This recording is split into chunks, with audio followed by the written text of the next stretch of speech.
Some pupils of the Emina MA Basic School and Ohimasi BMA Basic in the Ashanti Region have been forced to study under trees following a decision by the contractor of the buildings to close down the schools.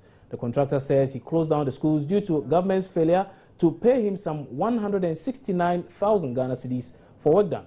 Let's get more from our correspondent, Prince Appiah, who joins me now over the telephone. So, Prince, can you tell us much more about this particular issue, this particular incident that has happened in the Ashanti region? Yeah, what I would say is that the construction firm, which is Team Consult, told me that they had an agreement with KMA in 2012, and the agreement was that they had to build 3-unit classroom blocks for the Ohimasi MA, B, and then the Emina MA Basic Schools. So he did that. He completed a project in December 2013, and after completing the project, he only received an amount of 10,000 Ghana cedis out of the 169,000 Ghana cedis that they agreed on. And since that time, he's been shuttling the RCC, the KMA for his money, and they always give him excuses. And as of this morning, he tells me that his bankers have been on his neck for a long time, and he's taking loans, and he has to, pay these loans. So as a result, he decided to go to these schools where he built these structures to close them down. With that, he feels that the KME will definitely return to his feet. And what happened this morning was that at Emina ME Basic School, because BEC is pending, the students were in the classroom studying for the morning class. And today, too, they have a mock exam. So he went there, waited for the morning class to end. Then he spoke with the school authorities, and he managed to close down the for Emina MA Basic School. The school is closed down as I speak to you. So we went to Ohimasi Basic B, where over there he was about to close down the school, but there were security persons there, and because he did not order to close down the school, the security persons advised him, and as a result of that, the Ohimasi Basic school has not been closed down. School is in session, everything is going on smoothly, and as I speak to you now, the contractor is on his way to the district commander's office, where I'm told that he's going to be advised on what to do for this particular situation. So if you ask, this is what has been happening in Kumasi. So Prince, let me ask. He's managed to close down one school, even though he does not have a permit to do so. I could hardly hear what you Yes, said. you are saying he's managed to close down one school and get the students to move out of the classrooms, even though he does not have a permit to do so. Is that what you're saying? Yeah, even though he didn't have a permit, what is it is that the headmistress tells me that he's several times, perhaps he's been privy to the situation for a long time, and then he understands that the KMA hasn't paid.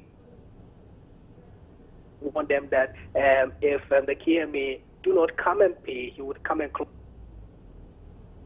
For Emina School, for instance, she's been pleading with him for a long time. So I think she didn't ask of the permit, but she understood the situation, and she didn't have anything to do, and allowed him to close down. Finally, before you go, where are the students and how are they studying? Yeah, currently the students are under a shed, a tree, and in the school premises. As I said earlier, because BEC is pending, the students are scheduled to write a mock exam today. So what is happening now is that they are rather writing the exam in the teacher staff common room. That is where they are writing the mock exams, and the rest are the Form 1s and Form 2s are under the trees, also trying to learn on their own. So that is the situation there. Prince Appiah, thank you very much for that update. Prince Appiah is our correspondent in the Ashanti region. He came through with that report. Now, meanwhile, chairman of the Committed Drivers Association, one of the unions which orchestrated Monday's sit-down strike, is accusing the police of sabotaging efforts to get their grievances across. Now, the police had raised concerns about the failure of the association to notify them about the action, considering its impact on the public. Chairman of the association, Charles Danso, has however defended the action, which he says will continue today, June 2nd.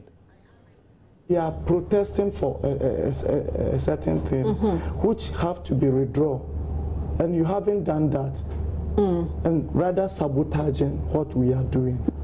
Let's see something from the Constitution. They have to do compulsory basic education from primary school to JSS, and them have them be able to do?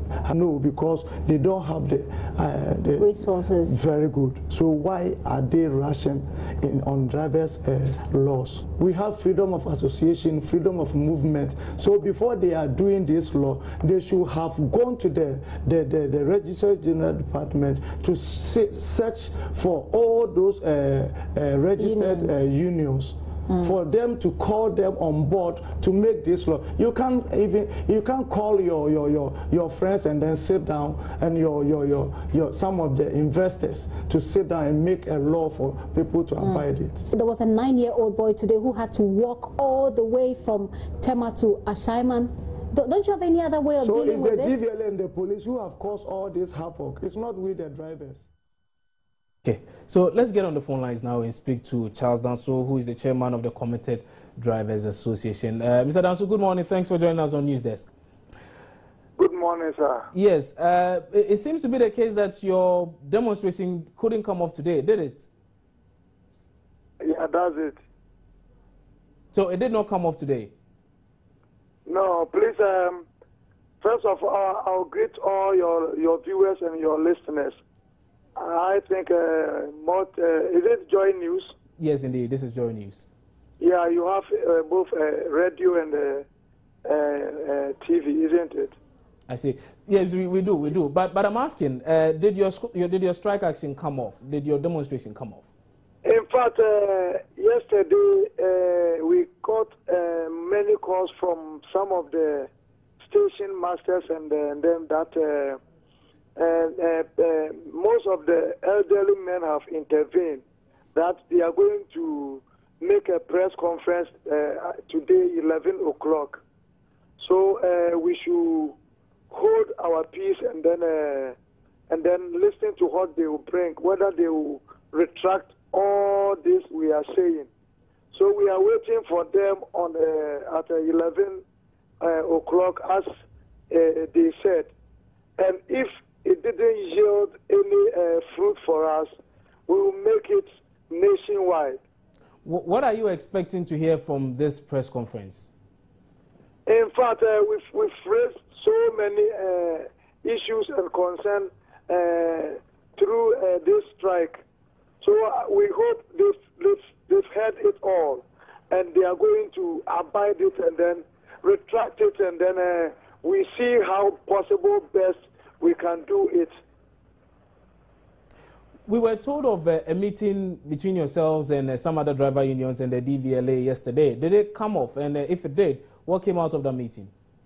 In fact, the meeting that they propose doing, they will never call Ghana Committed Drivers Association, because, in fact, my brother, if you are Ghana Committed, do you have to join GPRTU again? If you are pro tour, do you have to join cooperative?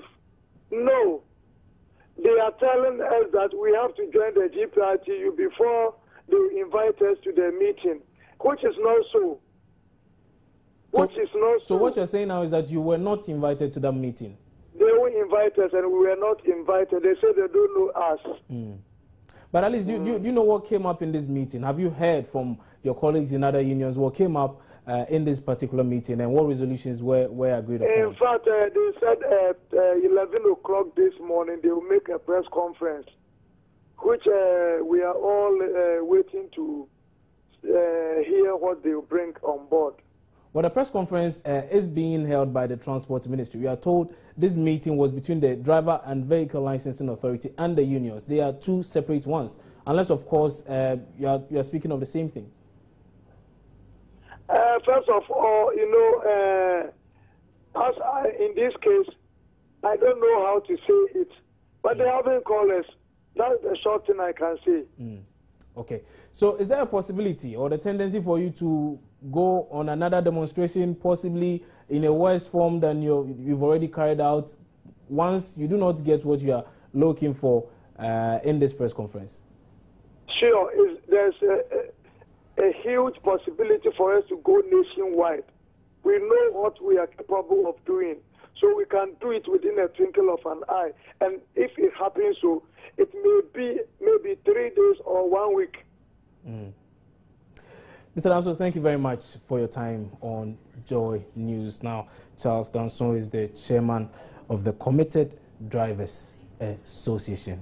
Now, hundreds of commuters, including school children, were left stranded on Monday morning in parts of Accra following the sit-down strike by some commercial drivers. Now, the action was most severe in Ashaima near Tema, where the situation at some point degenerated into a protest. Now, key amongst the issues raised by the drivers are policies prescribed in the amended road traffic regulations, which are currently being implemented by the Driver and Vehicle Licensing Authority, the DVLA, something they say are unfriendly to them. Many commuters at the Ashaiman station, as at 7 a.m. Monday, could not find vehicles to transport them to their various destinations because the drivers will not board them. Key amongst their complaints against the DVLA's directive is requirements that all commercial vehicles be fitted with seat belts. One other controversial directive had to do with the renewal of driver's license. The government is cheating us. If you say government is cheating you, exactly what are you saying? In the rules of driving, he said we are going to renew our normal plates, and if you are going to renew your license too, unless you go to school before they renew it for you, and it's a cheating because some of our fathers did not go to school before, and because of that, how can you renew your license? You can't renew your license without school. Our concerns is about the seat belt and the road legend. Where we go and the renewal of our driving license. I think we do a lot for the government. Several commuters who had turned up at the station had no choice but to return home since no vehicle was allowed to move in and out of the station. Yeah, when I got here, I can see that there's no car moving, and I asked one driver and he told me today they are not working because the government refused to renew their license because they've not been to school. They don't have any educational background. But actually, I have to get to work at 8 o'clock, and now, as of now, I'm still here, stranded, and I don't know what to do. It's really affecting me because I don't know what to tell my boss when I get to work. What's going on this morning? When I came here, they said the drivers are not working. They said the drivers are not working, so I'm going back home. I don't know what's going on, and I'm not asked. Have you tried asking the drivers to find out why they are not loading? So what are you going to do now? I'm going back home. Others also embarked on their journeys on foot. Roads leading to the Ashaiman main station were blocked by the drivers, preventing both commercial and private drivers from accessing the motorway.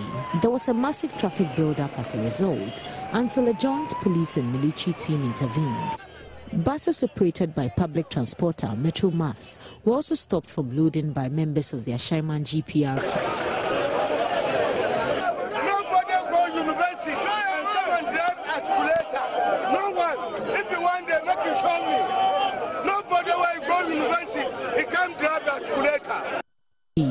The protestant drivers went as far as blocking the entrance to their terminals with stones to prevent the buses from ferrying the stranded commuters. Well, that was the situation at the Ashaiman station yesterday. Let's get to Ashaiman and get to find out how the situation is looking like this morning. Matilda Wemega is my colleague. She joins me now over the telephone with much more. So, Matilda, how different is this morning from yesterday? Well, I'll say that this morning it's business as usual at the Ashaiman station. You'll find out that most of the drivers are on duty, they are working, they are loading passengers to their various destinations. Unlike yesterday when they all resolved to suspend the strike action, you find some drivers loading and others sitting down somewhere and not taking passengers. But today, all of them are working, and had it not been the rain, I'm sure that the station would have been filled by now. But I've been speaking to some of the drivers who have been telling me that, yes, they all decided to work today because their leaders have assured them of the meeting which is going to happen with the GPRTU executive. So they are hoping that something fruitful will come out from this meeting which will address all their concerns. But if after this meeting, if nothing positive comes out of it, or their response are not, their issues are not being addressed as they are expecting, what happened yesterday is just the tip of an iceberg. They are planning to do a massive one. So they are just counting on their leaders to speak up for them today. So that is the information I'm picking from the drivers here at the Ashaiman station. Thank you very much for that, Matilda Fomega, reporting live from Ashaiman. We're taking a break here. We'll be back shortly with some business stories. Stay with us.